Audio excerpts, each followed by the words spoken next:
خذ من اموالهم صدقة تطهرهم وتزكيهم نحمدہ ونصلی علی رسولہ الکریم۔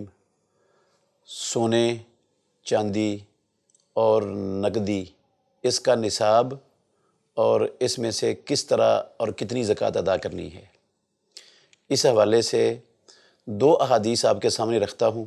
دونوں احادیث سے یہ مسئلہ واضح ہو جائے گا اور سمجھ آ جائے گی۔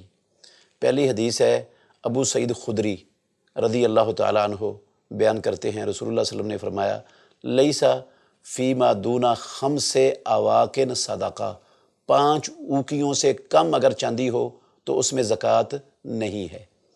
1 اوقیہ 40 درہم کا ہوتا تھا، تو یہ 5 اوقیے 200 درہم بنتے ہیں، تو چاندی کا نصاب اس حدیث سے معلوم ہوا 200 درہم ہے۔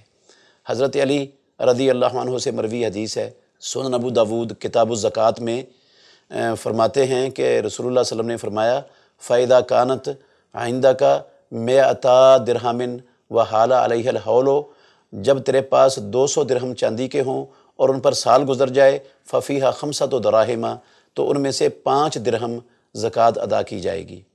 وَلَيْسَ عَلَيْكَ فِي الذَّهَبِ شَيْءٌ، اور آپ پر سونے میں کوئی زکوٰۃ نہیں ہے، حتیٰ یکونا 20 دیناراً، حتیٰ کہ وہ 20 دینار بن جائیں۔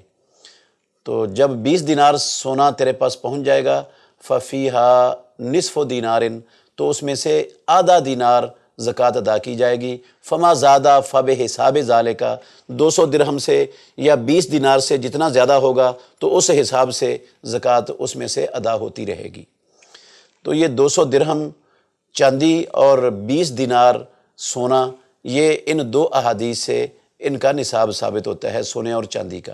اور یہ بھی ان دونوں احادیث سے ثابت ہوتا ہے کہ ان پر زکوٰۃ بندے کے اوپر فرض ہوتی ہے سال پورا ہونے پر۔ وَحَالَ عَلَيْهَا الْحَوْلُ، رسول اللہ صلی اللہ علیہ وسلم نے کہا ہے، تو سال پورا ہو جائے اور یہ دونوں دھاتے نصاب کو پہنچ جائیں تو پھر زکوٰۃ فرض ہے۔ اب 200 درہم چاندی اور 20 دینار سونا، اس کا موجودہ اوزان کے حساب سے کتنا وزن بنتا ہے، اس میں اہل علم کا شدید اختلاف ہے۔ اختلاف کی وجہ یہ ہے کہ یہ درہم اور دینار، اس کا وزن علماء نکالتے ہیں جو کو مد نظر رکھ کر، جو کے دانوں کے حساب سے۔ تو اس وجہ سے نا وہ اختلاف ہو گیا ہے موجودہ اوزان کے اعتبار سے۔ عام جو بر صغیر پاک و ہند میں مشہور ہے، وہ کہتے ہیں 200 درہم کا وزن ہے 52.5 تولے چاندی، اور 20 دینار کا وزن ہے 7.5 تولے سونا۔ جبکہ سعودی عرب کے جید علماء دین میں سے ایک بزرگ گزرے ہیں، مسجد نبوی میں درس دیتے تھے، ابو بکر جابر الجزائری رحمہ اللہ۔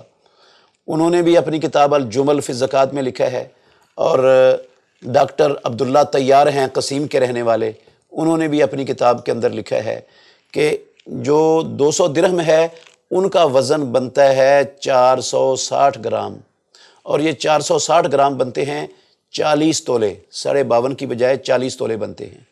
اور 20 دینار کا وزن بنتا ہے 70 گرام، اور یہ وزن بنتا ہے تولوں کے حساب سے 6 تولے، 7.5 کی بجائے 6 تولے۔ تو چونکہ یہ علماء کا اختلاف ہے، اور یہ جو کم مقدار ہے اس میں تو اختلاف ہے ہی نہیں، یہ تو یقینی بات ہے۔ اوپر والے میں اختلاف ہے، کچھ اس کو قرار دیتے ہیں نصاب کا حصہ، کچھ قرار نہیں دیتے، جبکہ اتنے کو سب کے سب نصاب مانتے ہیں۔ تو جب 6 تولے سونا اور 40 تولے چاندی بندے کے پاس ہو جائے تو احتیاط کا تقاضا یہ ہے، اور اختلاف سے بچنے کا تقاضا بھی یہ ہے کہ بندہ اس میں سے زکوٰۃ ادا کر دے، کیونکہ زکوٰۃ دینے سے نہ مال کم ہونا ہے، نہ جو ہے نا وہ بلکہ مال بڑھ جانا ہے، بندے نے پاک ہو جانا ہے، مال نے پاک ہو جانا ہے، سارے فوائد حاصل ہو جانے ہیں۔ تو اس لیے جو ہے نا وہ بغیر جھجک کے ہمیں 6 تولے سونے اور 40 تولے چاندی، اگر اتنا ہمارے پاس یہ نصاب کو پہنچ گیا ہے یہ سونا چاندی، تو ہمیں اس میں سے زکوٰۃ ادا کر دینی چاہیے۔ باقی رہا نقدی میں سے، تو نقدی جو ہے نا رسول اللہ صلی اللہ علیہ وسلم کے دور میں، اللہ کے نبی کی زندگی میں، تو یہ 200 درہم اور 20 دینار یہ تقریباً ان کی قیمت ایک برابر تھی، تھوڑا بہت فرق تھا معمولی سا، لیکن اب اس 20 دینار میں اور 200 درہم میں زمین اور آسمان کا فرق ہے۔ یہ 200 درہم چاندی کا وزن تقریباً بن جاتا ہے آج کل 40 تولے، اور یہ 35-40 ہزار کے درمیان ہے۔ اور اگر سونے کو لیں تو سونے کی قیمت بنتی ہے 20 دینار کی تقریباً 6 لاکھ روپیہ، تقریباً یا پونے 6 لاکھ روپیہ بنتی ہے۔ تو اب اگر کسی کے پاس، اس میں بھی احتیاط اسی میں ہے کہ اگر بندے کے پاس اتنی نقدی، اتنے روپے پیسے سال بھر پڑے رہے ہیں جو چاندی کے نصاب کو پہنچتے ہیں، یہ 40,000 روپے تک اگر بندے کے پاس پیسے پڑے رہے ہیں تو اس میں سے اس کو 40واں حصہ اللہ کی راہ میں زکوٰۃ ادا کر دینی چاہیے۔ 40,000 میں سے 1,000 روپیہ زکوٰۃ ہوگی۔ اور اگر کوئی بندہ یہ کہتا ہے کہ میں تب زکوٰۃ دوں گا اپنے روپوں اور پیسوں پر، اپنی نقدی پر، جب وہ سونے کے نصاب کے برابر ہو جائیں گے، 6 لاکھ ہوں گے تو پھر دوں گا، پہلے نہیں دوں گا، تو ہم اس کو منکر زکوٰۃ نہیں کہہ سکتے، اس کو گناہ گار اور مجرم نہیں کہہ سکتے۔ بہرحال اس کو یہ بھی حق ہے کہ وہ سونے کو نصاب بنا کر نقدی کے لیے پھر زکوٰۃ دے دے، اور اگر وہ چاندی کو نصاب بنا کر زکوٰۃ دیتا ہے تو اس کا زیادہ فائدہ ہے، اس کو بھی فائدہ ہے، معاشرے کے مستحق لوگوں کو بھی فائدہ ہے، اللہ کے دین کو بھی فائدہ ہے، نقصان کوئی نہیں ہے۔ تو جب نقصان کوئی نہیں ہے، فوائد ہی فوائد ہیں، تو پھر ہمیں چاندی کو نصاب بنا کر زکوٰۃ ادا کر دینی۔ بہترین صدقہ جاریہ حاصل کرنے کے لیے اس ویڈیو کو لائک، کمنٹ اور شیئر کرنا مت بھولیں۔